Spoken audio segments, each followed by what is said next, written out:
Hello and welcome back. You'll need to find the sheet that says part 1. Make sure it says not to scale here.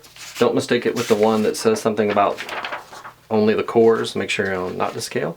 So the purpose of this sheet is just a very general outline of what happens as each star size dies before we get into a little more detail with the core, which we'll do next. So this is an easier, bigger outline. First of all, we have massive blue stars here we're starting about, and we're talking about the most massive. I'm calling these the extra large. They're born blue usually,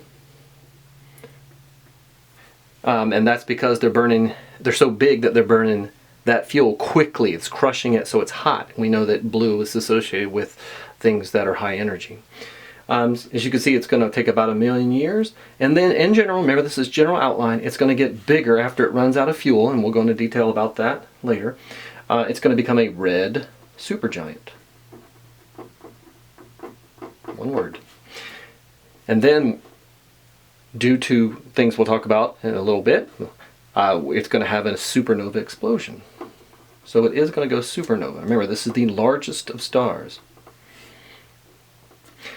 Alright, afterward we have this black hole. So I guess you could say the whole thing is a black hole. This would be the event horizon here. This would be the singularity, the crushed star core that's causing the black hole. And so I'm going to write black hole with the singularity, where the arrow's pointing. Singularity. Try to get the N in there. Alright. Next one. Now that was the largest of stars. Now when I say that, we're talking maybe 30 times the size of the mass, I should say, of the sun. A little bit smaller than that, maybe 8 to 20-ish. Here's what's going to happen to those stars. They are going to be born blue as well, because they are big enough to be very hot. They live not for about 1 million years, which is really short, but a little longer, several million years, maybe 17, 18, 26 million years. They're going to become a red supergiant too. Notice it's the same terminology, even though it's a little bit smaller. That red supergiant is bigger than this one. And it's also going to go supernova. We'll go into detail about that in a few, on another video. But here we're going to get this phenomenon. Now the whole thing overall it's a spinning thing, and it's going to be called a pulsar, and you've read about that.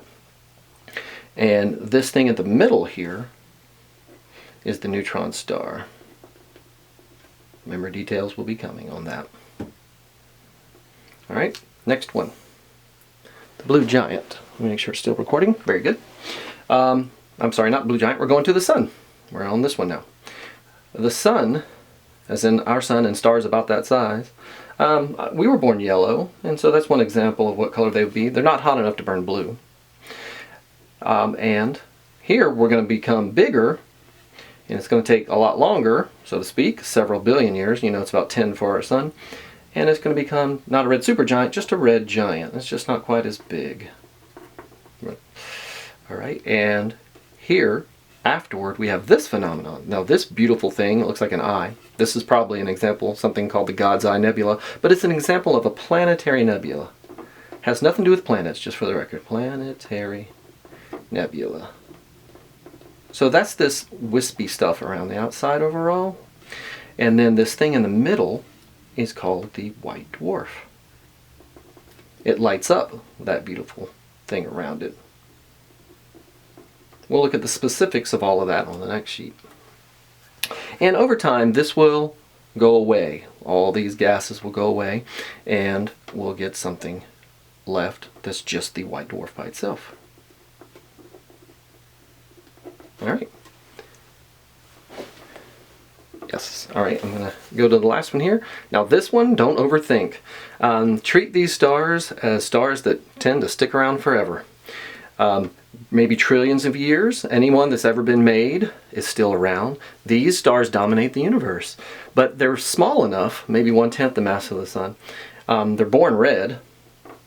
And these are not red giants, don't get it mixed up. They're so not hot that they're red. Remember, red's associated with cooler things, but it's not related to these supergiants.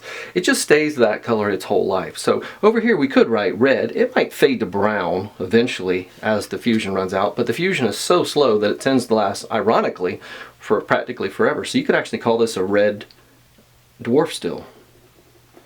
And some people call it a brown dwarf as it fades darker, but that's not, I don't think that's an official term, however. All right, and that's the summary, the overall summary of the life cycles of the stars. And now we'll look at some details from the core on the next video. Thanks. Details from the core on the next video. Thanks.